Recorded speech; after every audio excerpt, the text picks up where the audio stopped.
Ayun no. Naka-sunroof pala to mga boss. Yo, what's up mga ka-Jeep at mga ka-Jeepers? Happy New Year sa inyong lahat! Nung nakaraang episode ay ang Wild Country ni Konsehal Israel ang ating na-picture. Ngayong episode naman ay ang kanyang dalawang unit na Society at Milwaukee. Pero bago tayo magsimula, siguraduhin nakasubscribe ka muna sa ating YouTube channel at syempre, pakipindot na rin ang notification bell para updated kayong lahat sa latest jeepney videos natin. Kaya tara, samahan nyo akong alamin ang kwento sa dalawa pang unit ni Konsehal Israel. Okay, ayan. So, syempre, sama pa rin natin si Boss Kundil. Ayan. Sir, kwento mo naman kami about dito sa Milwaukee na to. Gaano katagal na sa inyo to, sir? Ang jeep na to, mga 2 years na po sa amin to. Ito nabili namin sa isang kaibigan na inialok sa akin na kung gusto ko parang mag-jeep. So, nagkaroon ako ng interest at una-una may tatak din naman siya. Ayun, no? Kaya, Siyempre, Milwaukee. Yun, no? Ayan, okay. Medyo may hilig din kami sa jeep dahil nang binata pa ako, ang tatay ko ay jeep din ang kanyang naging hanap buhay. Kaya nung naging OFW ko, halos jeep na rin ang mga inadiga ko. Ayun. Tapos may nabenta rin ako, tapos nagpalit ako ng jeep. Unit, yun. Ay, unit. So, ito, sir, magkano natin nadali naman to? Ito, mura lang to. Mura lang, ayan. Sir, makina, neto. Ito, 4BC2 na modelo. 4BC2 na modelo. So, patingin na, sir. So, ito, sir, pang ilang unit natin to? Bali, pang tatlong unit ito. Ito yung huli. Ito yung hindi. patatlo kong unit. Ang una ko malagay niya. Okay. Tapos bumili ako ng Society. Tapos parang nangarap ako na magkaroon ng Milwaukee. Ayun. So nung may nag-alok sa ng Milwaukee, ito na. Ginrab mo na. Yung Pangarap ko na dahil parang yun na yung pangarap ko na eh. Ayan mga boss. Ng Milwaukee. So ito ang makina niya.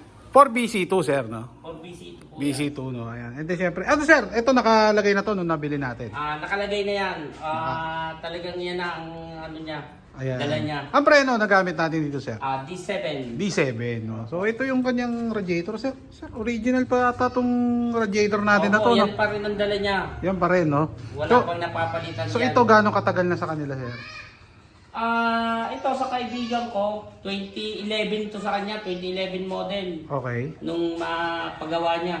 Mm-hmm. So, nung ialok niya sa akin, binisita ko. So, maganda naman. Ginrab ko na dahil pangarap ko yan, Milwaukee. Mm-hmm. Tapos, nangarap ulit ako, magkakaroon ng panibago na gusto ko magkaroon ng Wild Country. So, binigay ulit ni Lord. Ayun. So, kumbaga, Milwaukee Wild Country and Society. So, kumbaga, tatlong unit ang meron tayo na, ano. So, ayan. Tingnan natin naman dito sa kanilang interior. Ito yung kanilang interior, mga boss. Actually, ito is lumang kasapa. Yung old school na kasapa, sir. Wala pa kayong binabago. Wala po pa kami binabago diyan. Ayan. Okay. Hindi malinis yung kanyang dashboard, syempre.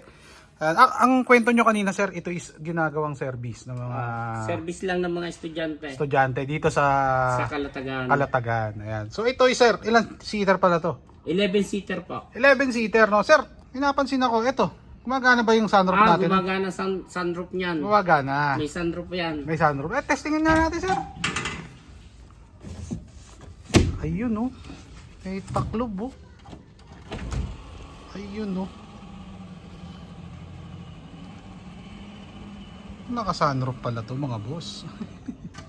So, sir, ito 2011, no? 2011 model.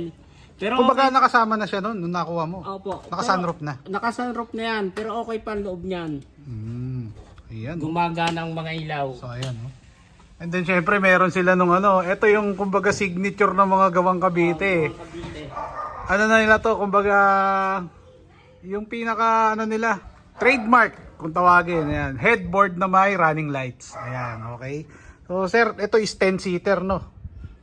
Ayan, okay. So, ito yung kanila interior, mga boss.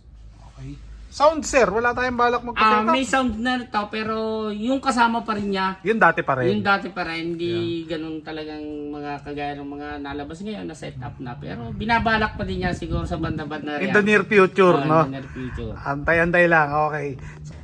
Okay, dumako naman tayo din sa kanilang gulong, mga boss. Ayun, 700 by 15 and then Hubcap sir, ito kasama na to. Kasama na rin yan ng mabili namin. Nung mabili nila. So, bibigyan ko lang kayo ng isang matinding ikot dito. Ayun mga boss. 2011 model. Ang alam ko parang ang kasabayan nito is yung Kim? Kim o yung Kem? Kung di ako nagkakamali. Ayan. Yung kasabayan niya yung nasa bisit. Okay. Kim. Yun, Kim. Kim, no? Ayun, okay. Okay, ayan. Siyempre, dumako naman tayo dito sa isang unit nila, sir. Sir, ito. Kwento mo naman kami dito. Itong society nito, matagal na ito sa amin. Talagang 1998 model pa to. Kumbaga, ito yung pinakamatandang jeep nyo. Pinakamatandang jeep na namin to. Pero ito yung padalawang unit namin na jeep. Ang Okay. una namin unit ay Malagay niya pero nabenta na siya. Okay, so ito is society naman. Sir, ang kwento mo kanina, ito.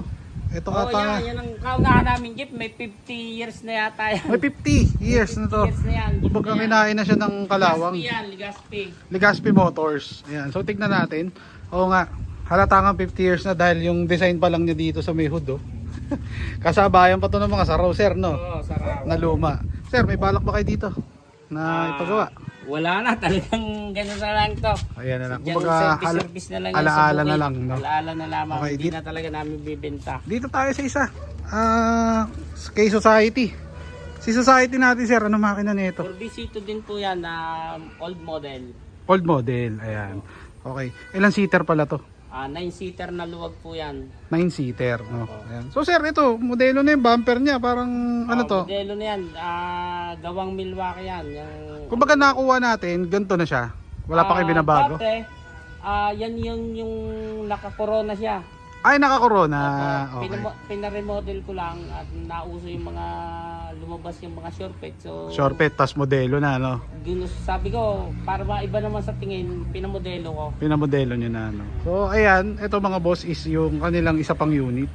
Yung society nila. Ayan, so papakita ko lang muna sa inyo rito na isang matinding ikot. Ayan. Siyempre, nakagdanan. Matik yan. Ito yung mga trademark ng society nung araw. Ito lang hindi nyo tinanggal bukod sa corona. Hindi namin tinanggal. Pero Ayan. daming ilaw niyan dati. Yung mga nasa, yung mga bilog-bilog, no? Dami, pati bubong. Pati bubong, no? Daming ilaw niyan. Dami ding antena. Yun na lang natira. Ayan na lang, ayan. So, nasa na pala yung mga yan, sir? Tinabi nyo na? Tinabi lang. Tinabi lang. Dati may antena pa yan dito. Sa gilid. Sa gilira. Oo nga, may butas, para doon sa ano, sa Dati poste. may antena yan. Tinanggal lang namin. So, then syempre naka-hubcap na Mercury. Syempre, ayan. Gawang Society All-Star. So, kumbaga sir, lahat ng brands meron ka na. May society, may Milwaukee, may Wild Country. Wild Country. Lahat ng mga brands na matitikas talaga gumawa, no? Ayan, okay. So, dito tayo sa kanilang interior, mga boss. Ito ang kanilang interior. Wow, parang carbon load yung cover. Okay. So, sa kasa sir, wala pang binabago. Stock Wala pa. Yan pa rin yan. Ayan, okay. So, ito yung kanilang loob, mga boss. Okay. Yung luma na talaga yung 1998. 98 model, pero laban pa rin kahit papaano, oh. Makisig pa rin at makinis. So dito tayo sa likod, tingnan natin.